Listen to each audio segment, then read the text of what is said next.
मतमोजणी प्रक्रियेत सूक्ष्म निरीक्षकांची महत्त्वाची भूमिका असते, असे मत जिल्हा निवडणूक अधिकारी दीपा मुंडे यांनी व्यक्त केले. मतमोजणी प्रक्रियेत सूक्ष्म निरीक्षकांची महत्त्वाची भूमिका असून सूक्ष्म मतमोजणी प्रक्रियेत सूक्ष्म निरीक्षकाची महत्त्वाची भूमिका असते. निरीक्षक निवडणूक प्रशिक्षकांचे प्रतिनिधी म्हणून काम करतात.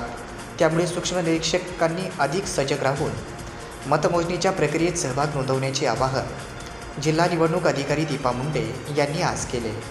ते जिल्हाधिकारी कार्यालयामध्ये नियोजन सभागृहामध्ये आज गुरुवार दिनांक 30 मे रोजी दुपारी 3 वाजता सूक्ष्म निरीक्षकांचे मतमोजणीचे प्रशिक्षण घेण्यात आले. त्यावेळी त्या बोलत होत्या. यावेळी अप्पर जिल्हाधिकारी डॉक्टर त्रिगुण कुलकर्णी, निवासी उपजिल्हाधिकारी शिवकुमार स्वामी, उपजिल्हा निवडणूक अधिकारी महेंद्रकुमार कांबळे हे यावेळी उपस्थित होते. उपविभागीय अधिकारी तथा सहाय्यक निवडणूक अधिकारी अरविंद लाटकर यांनी सूक्ष्म निरीक्षकांचे प्रशिक्षण घेतले. सूक्ष्म निरीक्षक हे निवडणूक निरीक्षकांचे प्रतिनिधी म्हणून निवडणूक प्रक्रियेचा भाग असतात. मतमोजणीच्या प्रक्रियेत सूक्ष्म निरीक्षकांची महत्त्वाची भूमिका असते.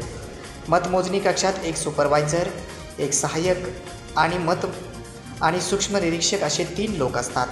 मतमोजणीच्या वेळी प्रत्येक उमेदवाराला मिळालेले मत हे इंग्रजी भाषेत लिहायचे असून ते नीट लिहिले की नाही याउलट तपासणी सूक्ष्म निरीक्षक हे करत असतात. सूक्ष्म निरीक्षक हे केंद्र शासनाच्या विविध विभागातले अधिकारी कर्मचारी आहेत. सूक्ष्म निरीक्षक हे थेट निवडणूक निरीक्षकांना रिपोर्टिंग करतील. तसेच सोमण्णा यांनी सनद सेवेतील 2 वरिष्ठ अधिकारी यांची मतमोजणी निरीक्षक म्हणून नियुक्ती केलेली आहे.